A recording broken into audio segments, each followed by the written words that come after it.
Thank you for joining us. I'm Allison Haunss, and this is the Working Woman Report. From salons to boutiques to fitness gyms, the shutdown has been devastating to so many small women-owned businesses across the city. At the same time, there are so many amazing women finding ways to not only survive the crisis, but lift others up along the way. Gayle Jennings O'Byrne is one of those women. As founder of the WOCstar Fund, she is dedicated to empowering female-founded startups led by women of color.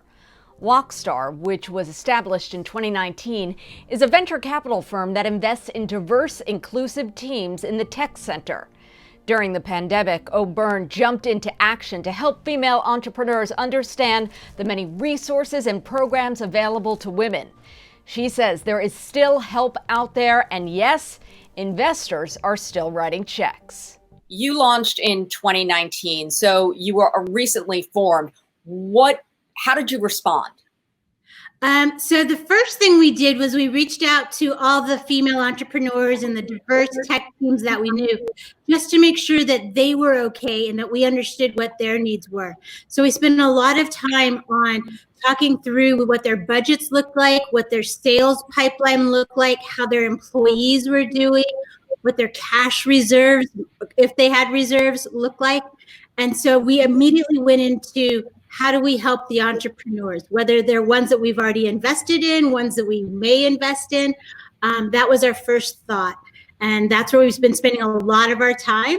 The beautiful thing and the thing that sort of feeds our soul is that women, particularly inclusive, diverse women and teens, is there's so much grit and resiliency that in some ways, even in spite of COVID, there was this sense of can-do and confidence that has just been, kicked into high gear now, but was always there. So that's really been a lot of what we've been doing and how we first approached the market when this happened. That's amazing. Maybe you can tell our audience a little bit about WOCstar Fund and then some of the companies that you invest in. So we're an early stage investment fund, which means we invest in companies at the seed or Series A level. So there are companies that are just putting products and services out in the marketplace, and they're building their products and their client base. And so that's really the stage that we work in, because we can provide not only a check, right, the funding, but we can also provide our expertise, our operational knowledge. We can make introductions, and we can just be champions and advocates for them in very different ways. The thing we're most obsessed about is what the future looks like, and even more so now, right? So how are we going to play? How are we going to work? What does it look like in terms of how we commute, how we take care of one another? And so with COVID-19 happening, we haven't really shifted our thinking and our investment strategy. We've just sort of gone deeper into it. So some of the companies that we've already been talking to are already building solutions around COVID-19. We know of a woman who's doing some amazing stuff around testing related to COVID-19. There's others that are also innovating in the healthcare space. And then we have others that are in the media space that we're invested in, as well as in the infrastructure and clean tech space. When we come back, O'Byrne shares with us what they are looking for when choosing companies to invest in, and what you can do to survive and thrive during this current crisis. Where high values drive high demand. Where getting ahead comes from giving back. Where the education earns national recognition. Where? Here at Malloy College. Money Magazine's #1 value all-star in the nation. Each of these apples represents a different New Yorker. Hey, Tim. How are the kids, Sherry? This one hasn't shown symptoms, but while she doesn't know it, she has COVID-19. So she goes out, and despite trying to stay 6 feet apart, one sick apple has spoiled the bunch. But if everyone wears a protective face covering, the better protect others and themselves.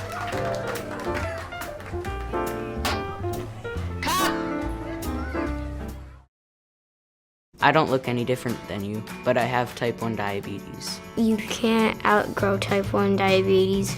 It's not caused by your diet. It's not caused by anything you did. It's kind of hard to live with it. It's not easy. I do need to check my sugar a lot, my levels. If you see someone with an insulin pump or pricking their finger and you want to know more about T1D, just ask them. T1D looks like me. T1D looks like me. T1D looks like me.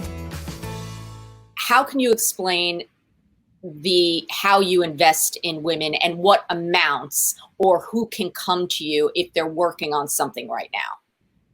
Great question. So one I would say is there's a lot of solopreneurs out there. And so investment dollars, outside capital from venture capitalists like myself really isn't going to be appropriate because for every dollar we invest, right, we want to earn, we want to generate 10, 20 more dollars from that $1. So when we think about who's the right for venture capital, it's those companies that have a company that is going to really scale and really take off in huge markets and in revenues in a way that can return capital to those outside investors. For companies that are building and solving big problems in the marketplace, for which a lot of capital is needed, those are the companies that are the most exciting to us. Unfortunately, there's a lot of solopreneurs. And so my dream and hope is that during this time that a lot of these solopreneurs will start to work together and build what we love to call as fempires. I love it. Why is it important for you to focus on women of color? One, it's what I know, right? Kind of like Warren Buffett, go to places that you know and understand. But really, it's not solely women of color. It's really about diverse teams that are reflecting the diversity in the marketplace and that are then building for those markets. But I will say that if you look back in history, some of the most innovative people have been women in inclusive teams. Think about this, your iPhone or your Android, that caller ID, that was an innovation by a woman of color. The early technology that is now the call button when you're on a plane to signal for a flight attendant, that was a woman of color. The fiber optics that we're actually using to be able to transmit this data and voice and audio and visual, that was a woman of color. So if you think about where innovations come from, it's a no-brainer not to be including women in inclusive teams in what you invest in. Most people think that venture capital at this point during the pandemic has dried up, but I'm understanding that there is still money available out there. There's still money and there's still really good investments to be made. If we think back in the last economic disruptions that we had, some of the best companies came out of those chaotic times. The Ubers, the WhatsApp, the Groupons, all of these great companies that we know as household brands today came out of chaotic economic disruptive times. So yes, there's money and yes, there's great investments to be had. Well, Gayla, thank you so much for all that you're doing for this community. And I'm sure that you have some very interesting companies under your belt right now. Would love to learn more about those companies. And hopefully we can talk again soon. And if you want to learn more about the WOCstar Fund, simply head over to their website. That's WOCstar.com. There is an entire page dedicated to all of the COVID resources available to business owners, including a listing of more than 100 investors still writing checks during the crisis. Also, WOCstar will be launching a podcast in June, so keep an eye out for that as well. And of course, we will keep you updated. Coming up after the break, we meet a salon owner who says enough is enough. The steps she's taking to reopen the doors of her business. That's straight ahead. I don't look any different than you, but I have type 1 diabetes. You can't outgrow type 1 diabetes. It's not caused by your diet. It's not caused by anything you did. It's kind of hard to live with it. It's not easy. I do need to check my sugar a lot, my levels. If you see someone with an insulin pump or pricking their finger and you want to know more about T1D, just ask them. T1D looks like me. T1D looks like me. T1D looks like me. Where high values drive high demand. Where getting ahead comes from giving back. Where the education earns national recognition. Where? Here, at Malloy College. Money Magazine's #1 value all-star in the nation. As lockdowns are lifted across the country, some small business owners are slowly beginning to reopen their doors and figure out what this new normal will look like. However, for many businesses here in the New York metro tri-state region, it has been dicey as stay-in-place orders have been pushed back in both parts of New York and New Jersey. For New Jersey salon owner Kelly Anello, the shutdown has been devastating. So much so, she has joined a class action lawsuit against Governor Phil Murphy, saying at this point the decision to open some businesses and not others just doesn't make sense. She joined me this week with more on how she's making it through. I closed down the day before the mandatory executive order. Prior to my decision, people were getting scared. They didn't want to come. And the day, I think it was a Wednesday, I decided to close. I'm like, you know what? This is better let's just flatten the curve. Let's stay closed for 2 weeks. That was my thought process. Like, we can do this for 2 weeks. And then 2 weeks came into 4 weeks, and then 4 weeks came into 6 weeks. So, and I was more than willing to do that. I was scared just like everybody else. I mean, I'm still frightened. I'm not saying I'm not. We have to move forward. We have to move forward cautiously. But, we can't hide in our homes forever. That's how I feel. I had a thriving business before all this happened. It was really, really busy on any given day. Like on an average Friday, we averaged anywhere from 85 to 120 appointments a day. I have a big salon. I have a lot of girls that work for me. So I don't know what it's going to be like when we go back. It's uncertain and scary for sure. And you said that there are a number of people who are basically doing underground haircuts. Oh, that's what's hard right now for me, because I have to stay closed legally. But you can go on Facebook. There, I belong to an Open New Jersey group, and someone just posted yesterday, I'm doing hair at home. This is one of many posts that happens anyway. She had over 500 and something likes the last time I checked.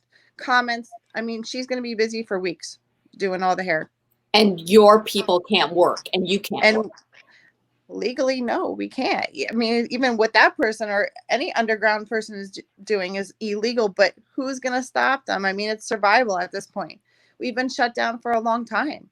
It's going on too long now. People are not going to wait to get their hair done. They're not. So tell me a little bit about the lawsuit that you are part of. But right now it was the 3 and the high school suing. The high school is suing for the right for graduation that they're entitled to have. I mean, if people can line up in Lowe's wrapped around the aisles, it looks like Christmas time at Lowe's. So, I mean, I don't see how, he can say that kids can't have a graduation. 350 kids can't have a graduation on a football field. It just doesn't seem right. It seems like everything is just cherry picked, which is very strange for me. So what would you, if you were to open the salon today, what would you do to make things safe? In the past 2.5 months, I have done, and other salon owners have done, nothing but time to prepare for an opening that's safe. Basically, my salon, I have a ventilation system. I'm lucky. It's like, it costs me a lot of money. It brings the outside air in. So that those switches will be on continuously. I usually only used to put those on when somebody was doing like a chemical service. But I will keep them on now all the time. When you walk in, you're going to walk into signage. You're going to walk into waivers. You're going to walk into a table with masks and touchless hand sanitizers. I counted 15 hand washing sinks. You can wash your hands all over my salon if you wanted to. My stations are 7 feet apart. We were going to distance appointments. We're going to have people wait in their cars and then go get them. So there's less people. I want to keep everybody safe too. I have a family. I want to keep them safe. And we're just going to take it from there. And hopefully, the numbers stay low, and hopefully we're doing our part still. But my point is, it's safer in a salon. Well, Kelly, I hope you get some answers soon. And that's all I want. I just want answers. We only want answers. The salon industry was ignored throughout this whole thing. I feel bad for everybody, believe me, even the restaurants. My brother owns a restaurant. I feel so badly for bars. It's nonstop. Like, I really don't know at this point, but I do feel like in New Jersey, people are losing hope. Well, I hope the best for you and thank you. So many other businesses in your area. Yeah, me too. And I'm keep praying. Thank you so much. Thank you. It was nice. Kelly is part of the lawsuit against the governor, which also includes schools. But at the same time, she is also working with the New Jersey Salon and Spa Coalition, fighting for the beauty industry to open by June 1st. If you're a salon owner and want more information about this group, you can easily join their Facebook group. That is New Jersey Salon and Spa Coalition. And inside you can connect with other professionals and find out the latest news on possible opening dates. You can also get information on things like new sanitation protocols or questions regarding loan programs like the PPP or EIDL. Well, there's no doubt the pandemic is taking a toll on mental health. The burdens of isolation, coupled with serious anxieties over health and finances, can be overwhelming for so many. From difficulty sleeping and eating to an increased use of alcohol and or drugs, people are coping in a number of good ways and some not so good. Psychologist Dr. Betsy Stone joined me this week to talk more about how this trauma is impacting our bodies, our brains, and relationships. What are the biggest challenges for most people at this point? Well, there's a couple of challenges. Challenge number one is that loneliness is actually really bad for us physically. It's bad for our immune systems. People are feeling both lonely and trapped. And you can be lonely you don't have to be isolated to be lonely. We can be lonely with other people, which leads to one of the other issues that we're seeing right now, which is that there's way too much intimacy for some people in their living situation. Most of us never expected to spend 24/7 with the people we live with. And here we are in much closer contact in smaller spaces, and having to get to know and navigate those relationships in a different way. That's very complicated for most of us, and I think probably leads to some increased strife. What can you do in a situation like that? Because we're stuck inside. So how do you navigate a relationship? Patiently. The greatest gift we can give each other at this point is patience and time. We know that we're going to be under some form of lockdown for some period of time, whether it's, clearly in Connecticut, we're in phase 1, but we don't know what that actually means. The uncertainty, the difficulty are things that we should tolerate in each other and in ourselves. This is a time to be kind and to be generous with ourselves and with other people. And it is a time to set the bar lower in terms of what we expect of ourselves and other people. Our children are not going to learn everything they would have learned in a regular school setting. All classes are going to be remedial to one degree or another whenever we go back. And we can't work at the same level that we were working in the past. So because we're taking care of children, because we're under duress, because we're anxious. So we have to be really kind to ourselves, and we have to be really kind to the people that we lived with. And that's not easy. Now, you wrote a book on marriage. So, and there's a lot of talk about marriages coming undone at this point? What are you seeing? Well, what we see whenever there's real stress in a marriage is that there is we're at choice points. We either move closer and become more supportive, or we create greater and greater distance. The distance doesn't have to be toxic. Not everybody wants to have a relationship that's incredibly intimate. But what we have to do is we have to think about what we need, ask for what we need, and to listen to each other without giving advice or being judgmental. I think it is very easy for people to say, it's worse for me, or you don't have the right to feel the way you feel. There's no question in my mind that's not helpful. If I feel badly, for you to layer, you or me to layer shame on top of my bad feelings, doesn't make my bad feelings go away. It just means I have bad feelings and shame. Coming up after the break, Dr. Stone shares with us her thoughts on how to best work through this time with family members, especially children. Each of these apples represents a different New Yorker. Hey, Tim. How are the kids, Sherry? This one hasn't shown symptoms, but while she doesn't know it, she has COVID-19. So she goes out, and despite trying to stay 6 feet apart, one sick apple has spoiled the bunch. But if everyone wears a protective face covering, they'll better protect others and themselves.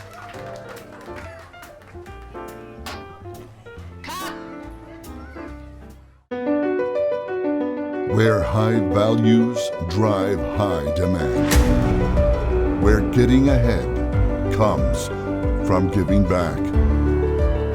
Where the education earns national recognition. Where? Here at Malloy College. Money Magazine's #1 value all-star in the nation. Now, with kids, this summer, a lot of people expected their kids to go to camp, or the schools were at least going to come back in June. That's not the case in many places. Mm-hmm. How should parents be dealing with this? Patiently and slowly. In fact, our children have had a real loss, and each one of us is entitled to grieve when there's loss. It is really important that we not try to remove that, because what we're then basically saying to each other is, your grief and your loss are not interesting to me. Well, I need to know that when I'm hurting, that there are people who care about me. So I go slowly, set the bar low. I keep using this analogy in my work. C is average. And I think that the best we do in a crisis, an ongoing crisis like this, and the fact that it's an ongoing crisis actually makes us much more fatigued. The best we do is average. So don't expect to have the homework be the best homework, to have the work be the best work, to have the food be the best food. Shoot for something doable so that you can feel good about yourselves. And so many of us have older parents, and it becomes very confusing about when to see them, when not to see them. Well, at the beginning, what we saw was a lot of older people saying this isn't really important, and people in the sandwich generation were actually saying, no, I want you to take this seriously, and parents were not. That seems to have gone away to some degree. I mean, the number of deaths is so extraordinary that it's really hard to say it's not serious. There are lots of fears that we have for our parents, and it is so unlike human beings to respond to being afraid by withdrawing from the people we love. We tend to move towards the people we love. This is really hard to do. It's hard to manage, and it's hard to manage my own feelings about. I think that most of us know that the people that we love who are over 60 are people we should stay away from. And that's a very difficult thing to do. It's difficult for grandparents to stay away from grandchildren. And yet that's the thing, that's the manifestation of love. if I don't come to see you, it may be the best message that I really care about you. Is there anything else that we haven't talked about today that you wanted to share, or perhaps your own personal feelings about going through this experience and continuing to go through this experience? So I think the most important thing for us to all be thinking about is that this kind of prolonged crisis creates all sorts of physical as well as psychological impacts. I don't think we're going to know what this did to us until we're way far on the other side. So don't judge yourself. Understand that aches and pains are actually part of living with grief, and that's what we're doing right now. That not thinking clearly is something we ought to be forgiving yourself for, because we're not thinking clearly. In my family, we're calling this COVID brain. And I think it is pretty typical for people to not be able to focus and not be able to think and to be filled with aches and pain. Don't be mean to yourself. This is an opportunity for us to actually be kind to ourselves and kind to other people. And without that, it will be much harder. Well, Betsy, it's been a pleasure speaking with you. Thank you so much for your advice, and I hope that you stay safe and healthy. Thank you. You too. If you or someone you love is in need of help, you are not alone. The National Distress Hotline is 1-800-985-5990. And that's it for this week's edition of the Working Woman Report. Thank you so much for joining us and being a part of our community.